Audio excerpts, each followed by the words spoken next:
일주일 잘 지내셨습니까? 안녕하십니까? 자, 2월 9일 화요일, 오늘은 2차 시 온라인 강의 시작합니다. 오늘은요, 시인의 대표 시 한 편 이렇게 생각을 해봤는데요. 겨울이니까 겨울 시 한 편을 같이 생각해보는 시간을 갖겠습니다. 오늘 시는요, 이미 작품을 다 읽어보셨겠지만 곽재구 시인 하면 이 사평역에서로 대한민국의 이름을 알린 분입니다. 우리가 문학을 한다 그러면은 어떤 작가의 대표 작품은 하나씩 알고 계셔야 되거든요. 오래전에 우리 교실에서 한번 이 시에 대해서 언급한 일이 있습니다만은 오늘은 조금 자세히 한번 보겠습니다. 제가 그 그림을 올려놨죠.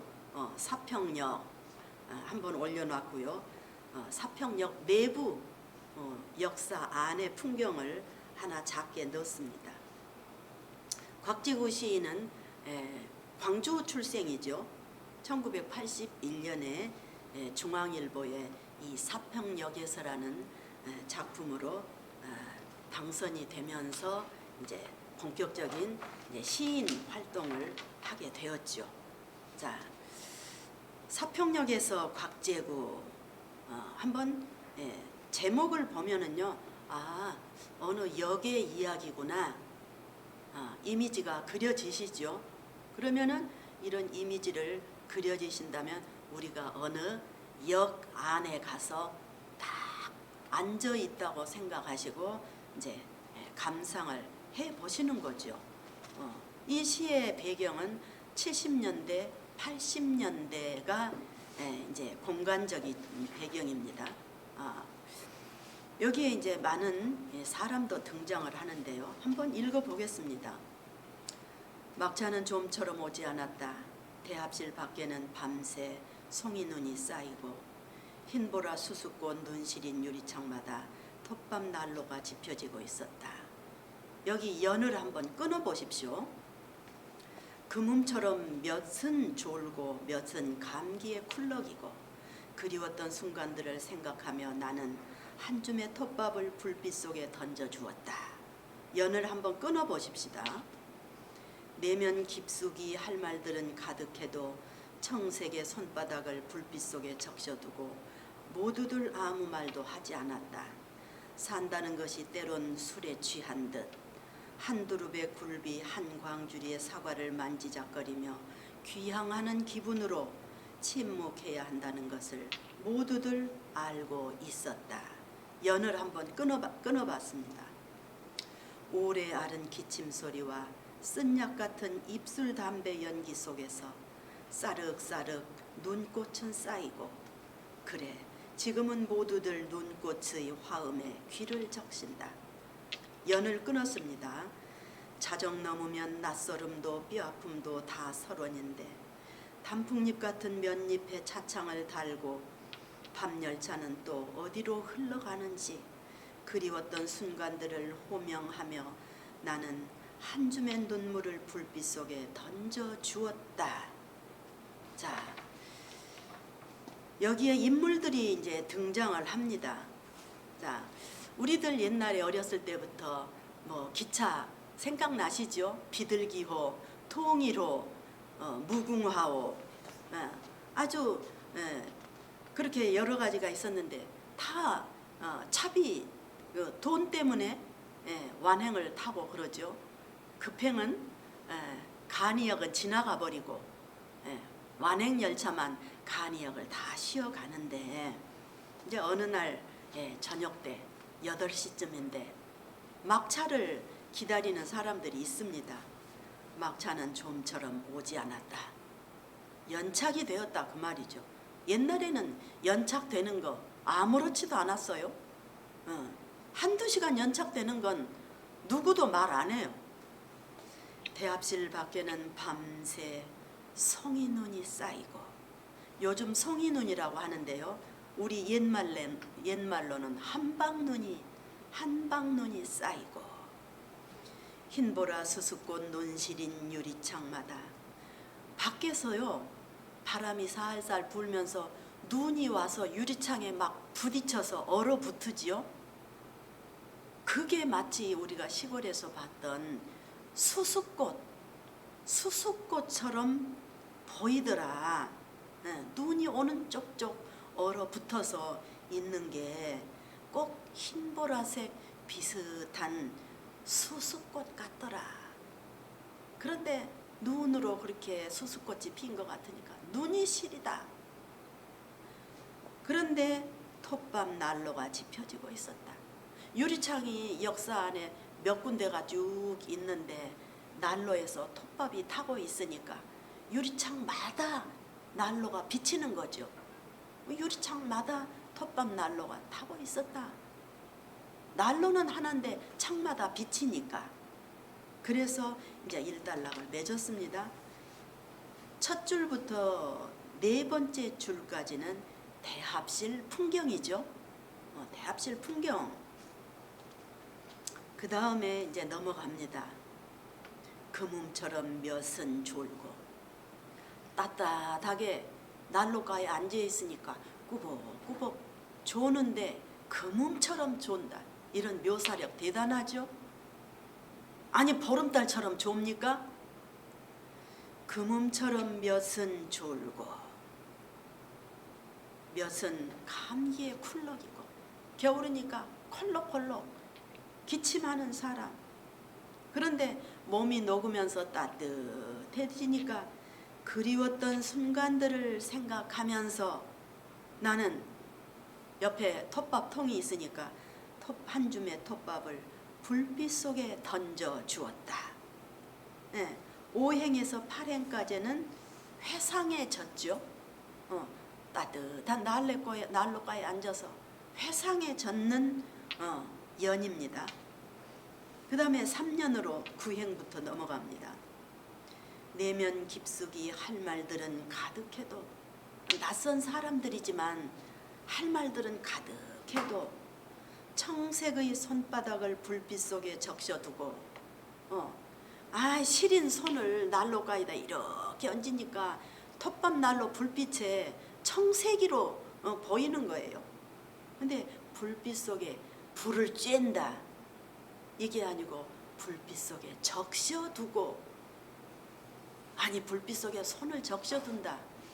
이게 얼마나 시어로서는 누구도 따라갈 수 없는 묘사죠. 불빛 속에 적셔두고 모두들 아무 말도 하지 않았다. 70년대 80년대 민주화 운동 산업화 사회였죠. 그때는. 그러니까 모두들 도시로 떠나고 나 공장이라도 다닐래.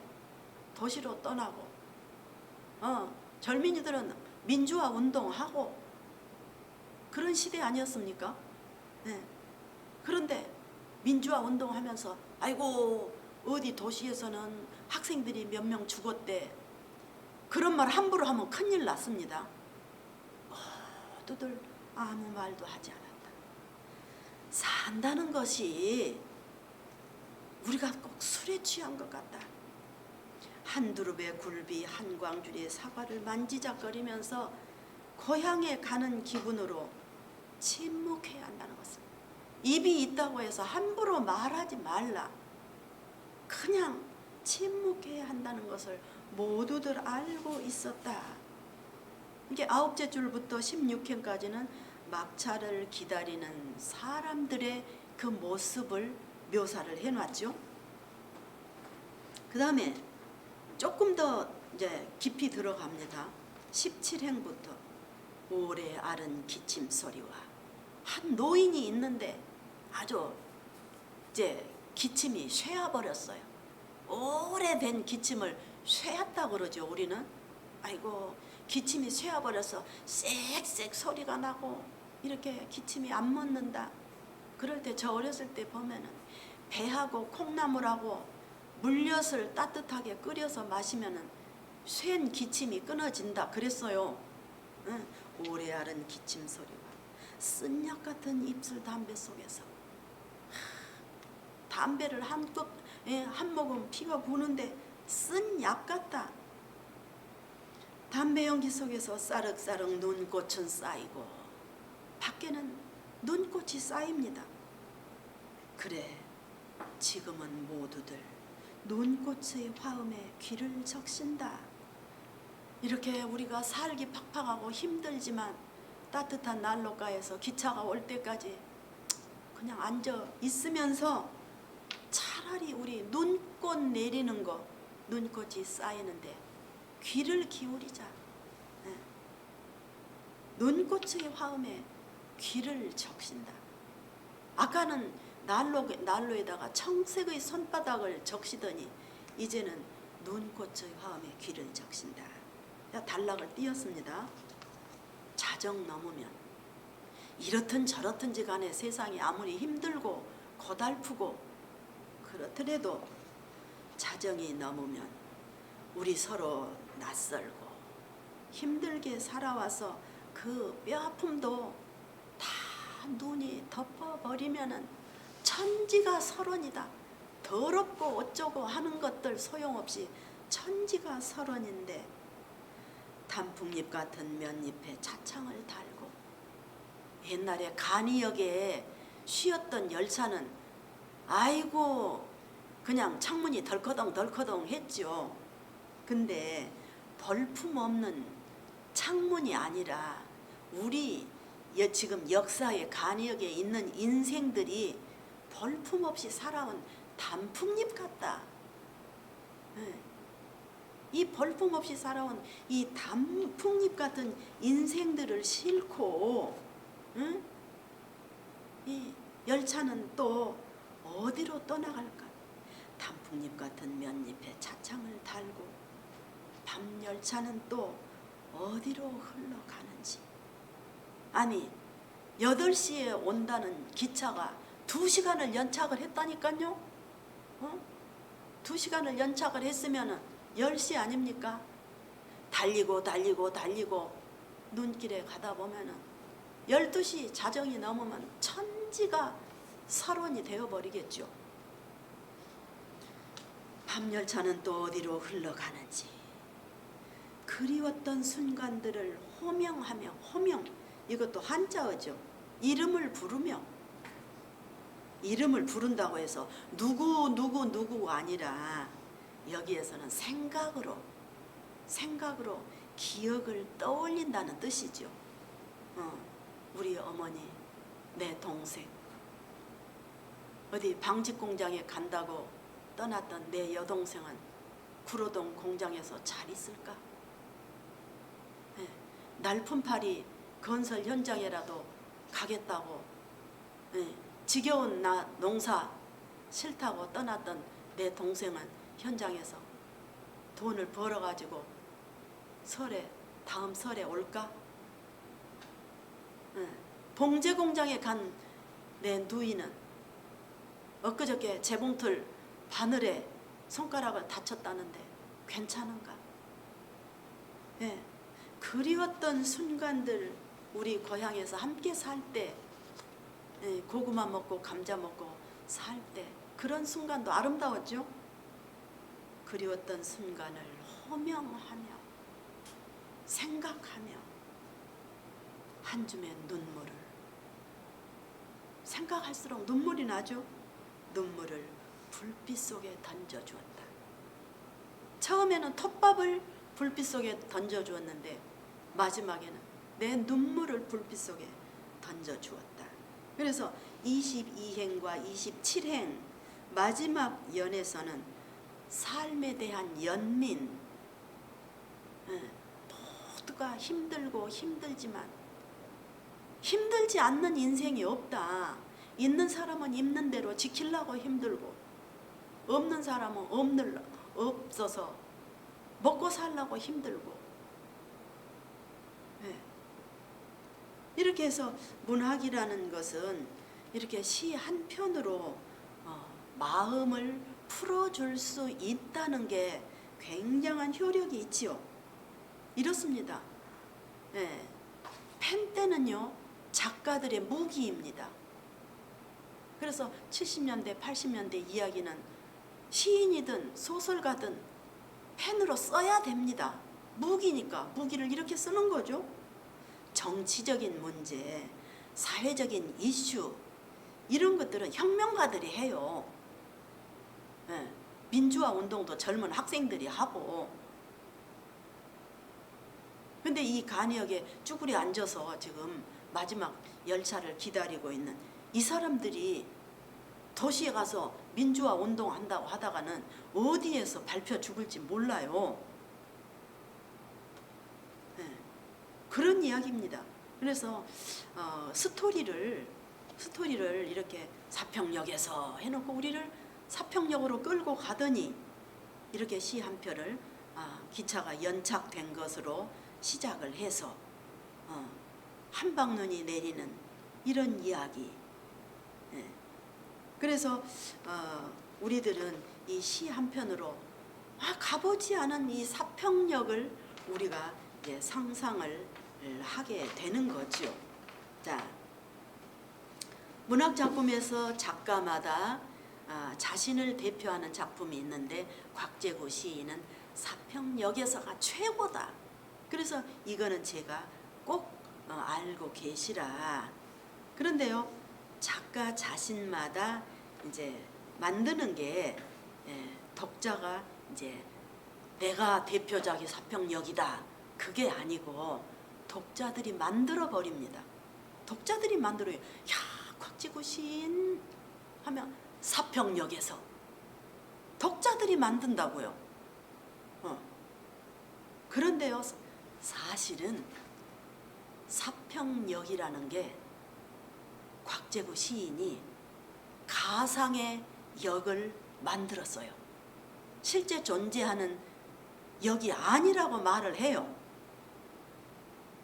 예를 들면요, 영화로나 소설로나 유명했던 무진기행, 김승옥의 무진기행 하면은요, 가상의 공간이 나오는데 무진이라는 도시가 나오는데요, 전라도 순천시 어느 뚝방을 아주 안개가 자욱한 어느 지역으로 넣어가지고 영화를 만들었죠. 그래서 순천 그러면 김승옥의 무진기행. 그래서 순천으로 가면 사람들은 여기가 김승옥의 무진기행 무대란다. 영화 무대래. 저도 무진기행을 봤습니다만 안개가 자욱할 때 어느 남자와 여교사와의 얽힌 이야기지요. 그래서 늘 안개가 아주 대표입니다. 네, 그렇다면 삼포 가는 길 영화 소설, 우리 교실에서 단편 소설 삼포 가는 길 했습니다. 황석영의 삼포 가는 길.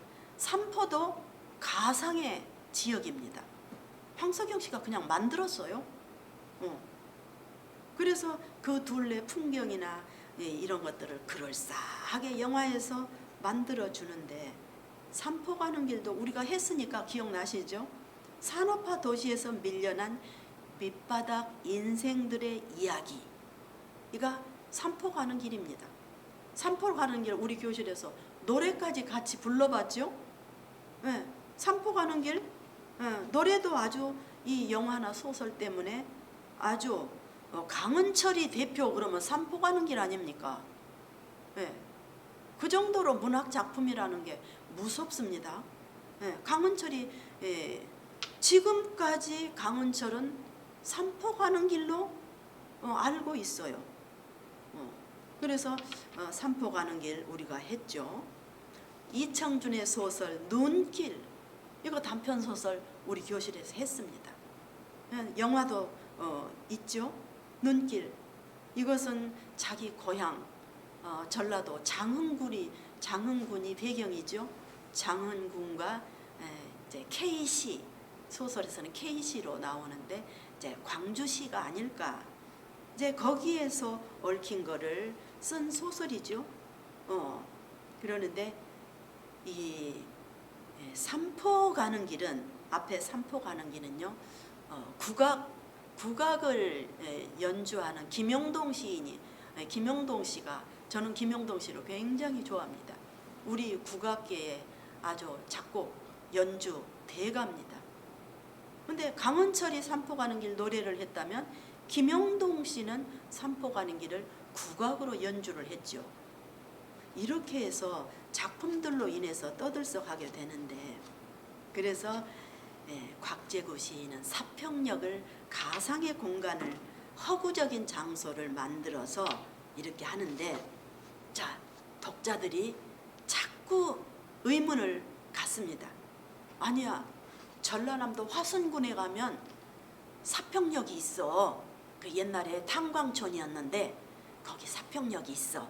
암만 해도 거기가 소설의, 아니, 이 시의 무대인 것 같아. 그렇게 독자들이 하더니 나주군에 가면 남평역이 있어요. 간이역이죠. 남평역이 있는데 남평 사람들은 아니야, 곽재구 시인의 사평역에서는 우리 남평이야. 그래서 또 남평이라고 우겨요. 어쨌거나 사평역에서는 가상의 간이역을 독자들이 서로 이제 만들어 버린 겁니다. 아니, 교실에서 사평역에서를 한번 오래전에 했는데 우리 수강생이, 할머니 한 분이 광주를 가셨는데, 어이 조카, 오늘은 나를 태우고 갈 데가 있네. 어디 가시려고요? 저 남평역을 한번 가보고 싶네. 왜요? 그냥 가보고 싶어. 남평역을 가셨다는 거 아닙니까? 남평역을 가셔가지고 뚫레 남평역을 왔다 갔다 하니까 역장이, 아니 뭘 찾아요? 나 서울서 왔는데요, 남평역에 가면 그 곽재구 시인의 사평역에서라는 시가 어디 있다고 했는데 어디가 있어요? 나 그거 보려고 왔는데요. 아, 그래라. 그러면 무엇을 알고 왔어이? 그러더니 어디로 안내를 해서 가서 보니까 사평역에서 시를 딱 붙여놨다는 거 아니에요. 그래가지고 저한테 전화가 왔어요. 선생님, 제가 어디게요? 제가 어찌 알겠어요? 제가 남평으로 왔는데요, 사평역에서 곽재구 시를 내가 물어봐서 봤다는 거 아닙니까? 아니, 공부를 하면요 이렇게 가고 싶어요. 그래서 아니, 명작의 고향이 돼버리는 거죠. 자, 이런 경우도 있습니다. 최인호 하면 장편소설 길없는 길, 단편소설 타인의 방, 영화로도 최고 흥행을 했죠. 이렇게 대표 작품이 있습니다. 그런 것처럼 우리들은 작품을 통해서 이 상상의 어느 도시나 지역을 알게 되는 것도 굉장한 행복이죠. 그래서 우리들이 이런 이제 시를 읽고 나면은 강원도를 가도 사평역이 있을 것 같고, 충청도를 가도 사평역이, 간이역이 있을 것 같고, 경상도를 가도 쬐끄만 근대 건축, 일제치하 때 시었던 근대 건축물이 있을 것 같고, 그런 곳에 가면은 정겹지요. 왠지 무엇을 글을 한 줄 써보고 싶은 그런 생각이 들지요. 그래서 우리들이 문학기행을 가고 어떤 글을 읽었으면 그 장소를 가보는 거죠. 그럴 때 이제 일기 쓸 거리도 생기고 글이 한 줄 이제 나오는 겁니다. 자, 그래서 이제 이 시를 조금 더 이제 본다면, 자, 막차를 기다리는 사람들이 이제 추억과 회한을 간결하게 잔잔하게 쓴 시다. 그렇죠? 이 시를 여러 번 읽어보십시오. 자, 제재, 글쓸 글감은 뭐냐? 간이역 대합실의 정경, 맞죠? 글감이 뭘까? 자, 우리들 글감이 없어서 늘 못 쓰죠. 글감, 제재, 대합실 정경. 그럼 주제는 뭘까요? 이 시의 주제. 막차를 기다리는 사람들의 삶의 애환. 이 그림 속에 지금 거기 역사 안에 그림을 잘 보시면 9명이 있습니다. 이 9명이 다 사연이 있어요. 잘 보십시오. 의자에 어떤 여자가 또 누워 있습니다. 예, 그 여자는 미친 여자예요. 예. 그래서 한 명 한 명 세어보면 9명이 등장을 합니다. 그 사람들이 다 한 사람씩 물어보면 애환이 있어요. 우리만 살기 힘든 거 아닙니다.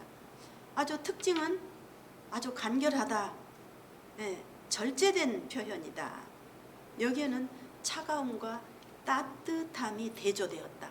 날로 따뜻하죠. 예, 바깥에 눈이 내린다. 눈이 유리창에 와서 막 얼어붙었다. 아주 차가운 거죠. 그 다음에 송이눈, 아까 말씀드렸죠. 송이눈은 옛말로 탐스럽다, 한방눈, 두릅이 나옵니다. 한두릅, 우리 여사님들은 잘 아시죠? 아이고 굴비가 참 맛있게 생겼네요. 이거 한두릅 주세요. 네, 굴비 한두릅, 한두릅은 20마리죠. 지푸라기로 엮어진 거. 두릅, 호명, 아까 말씀드렸습니다. 이름을 부른다. 누구 이름을 부르는 게 아니라 생각으로 기억을 떠올린다는 뜻이죠. 이제 이런 것들 우리들이 시어들이 이제 한번 자세히 본다면 여기에서 막차라는 것은 뭐 두말할 것도 없이 기다림의 대상이죠. 낮에는 왜 막차를 타야 되는가? 자, 도시로 이제 뭐 아들 쌀 갖다 주러 가고 김치 갖다 주러 가고 그러려면은 낮에는 일을 하고요. 낮에는 밭에 논에 일하고 막차를 타야 돼요. 막차를 타고 차에서 그냥 졸고 그래가지고 가서 일 보고 또 새벽 차 타고 와서 또 농사 일을 해야 돼요. 막차가 의미가 그렇습니다. 막차는 또 차비가 좀 싸죠. 기다리는 대상. 그래서 쓸쓸하고 외로운 분위기를 형성한다. 막차야. 대합실. 대합실이라는 것은 서민들의 인생 역정과 삶의 애환이 담겨 있다. 두말할 것 없죠.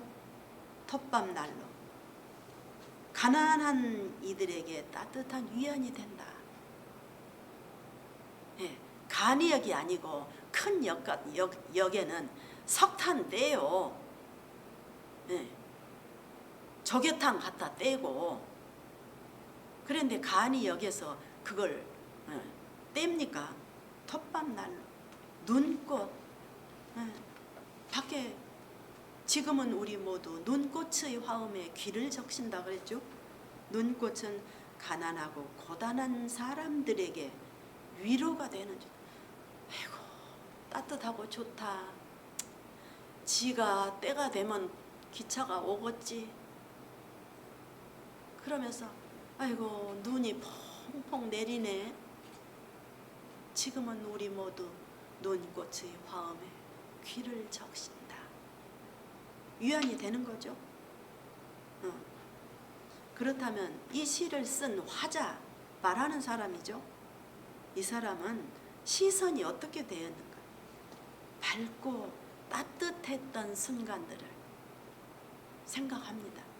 그리웠던 순간들을 호명하며 나는 한 줌의 눈물을 불빛 속에 던져주었다.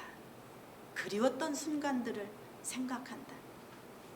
현재의 삶이 무겁고 묵묵해서 짊어지기가 버겁지만 여기에 있는 사람들을 하나하나 보니까 연민이 생긴다.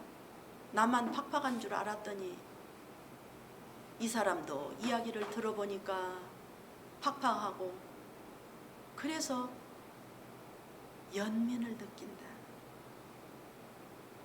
그래서 마지막에 한숨의 눈물을 불빛 속에 던져준다. 그 다음에 또 비극적인 서정, 그들이 말이 없는 이유, 모두가 말이 없죠. 바로 그들의 삶이 너무 힘들고 고달프기 때문에 말한다고 해결이 됩니까? 나를 모르는 사람한테 내가 이라고 이래라 말해봐야 그게 무슨 소용이 있습니까? 말하는 사람이 없어요. 그래서 대합실이라는 공간적인 배경의 의미는, 대합실이라는 것은 다양한 인물들이 모여서 각자 다른 행로로 떠나고 가고 그러는 공간이죠. 인생 역정과 삶의 애환을 담고 있다. 이 대합실은 별의별 인간들을 다 맞이하고 떠나보내는 게 대합실이다. 그래서 인물들의 시선을 내면 세계로 향하고, 아까 수필에서도 그랬죠. 늘 내면으로 화살을 나에게로 뚫어가봐라. 침묵 속에서 자신과 인생을 응시하게 하는 공간이다. 네, 여기라는 것은. 네. 그렇다면 이 짧은 시지만요, 삶의 의미가 있습니다. 또 시라는 것은 그냥 고상하게 멋있게만 쓰는 게 시가 아니라 반드시 의미가 있죠. 삶이란 기차를 타고 설원을 달리는 것 같다. 우리 삶이 너나 나나 잘나나 못나나 기차를 타고 저 눈길을 달려가는 것과 같다고 말을 한다. 네.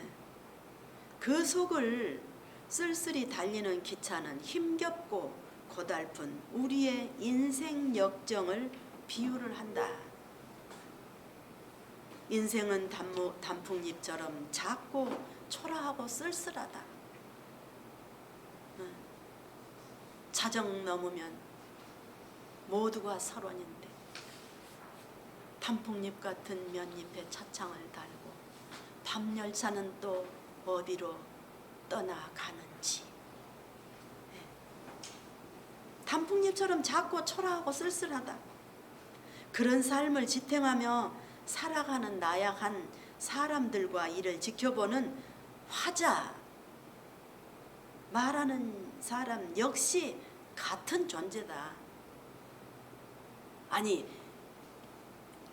제 고향 말로 넥타이 쭉 양복 빼서 입고 넥타이 매쪽하게 빼고 멋진 가방 들고 은행에 돈도 얼마 있고,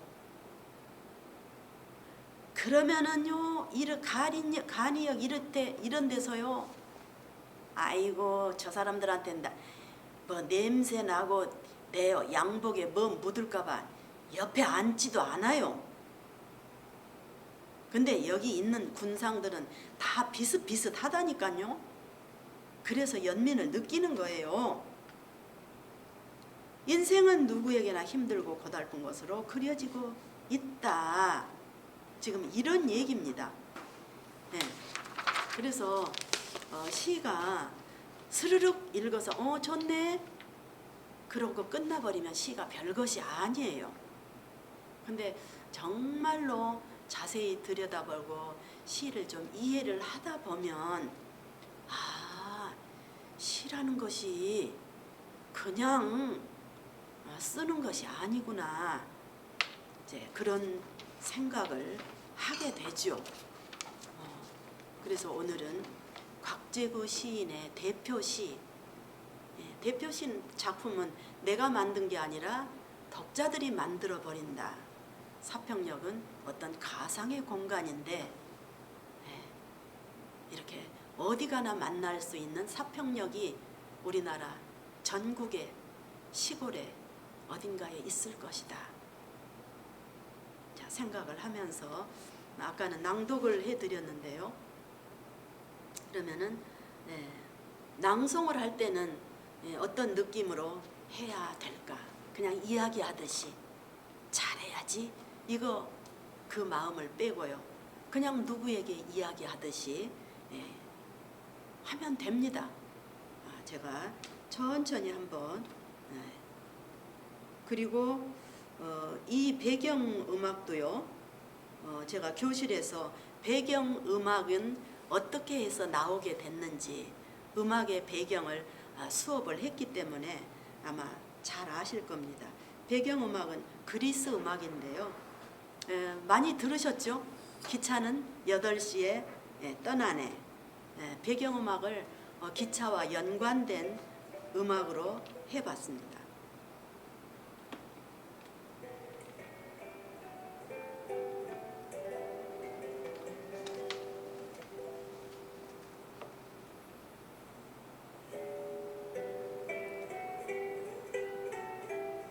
서평역에서 곽재구 막차는 좀처럼 오지 않았다. 대합실 밖에는 밤새 송이 눈이 쌓이고 흰보라 수수꽃 눈 시린 유리창마다 톱밥 난로가 지펴지고 있었다. 그 몸처럼 몇은 졸고 몇은 감기에 쿨럭이고 그리웠던 순간들을 생각하며 나는 한 줌의 톱밥을 불빛 속에 던져주었다. 내면 깊숙이 할 말들은 가득해도 청색의 손바닥을 불빛 속에 적셔두고 모두들 아무 말도 하지 않았다.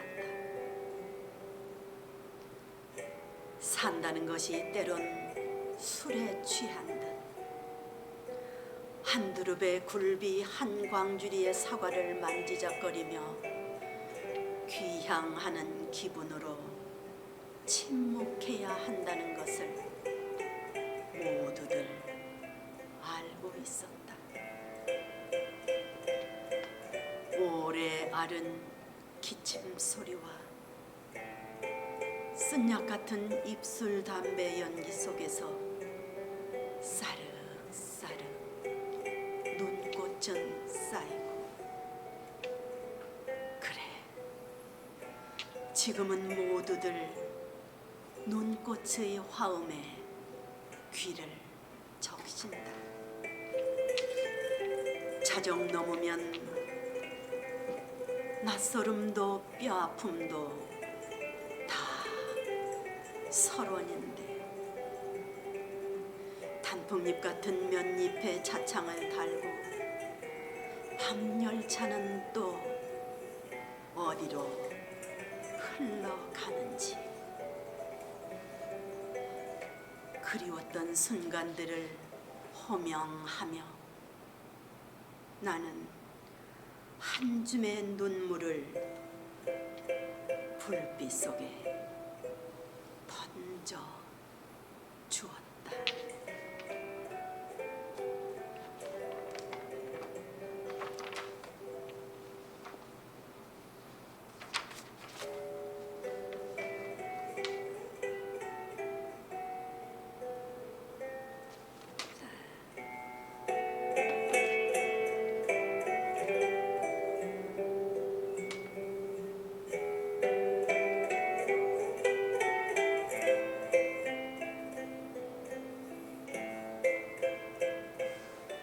자, 이렇게 해서요.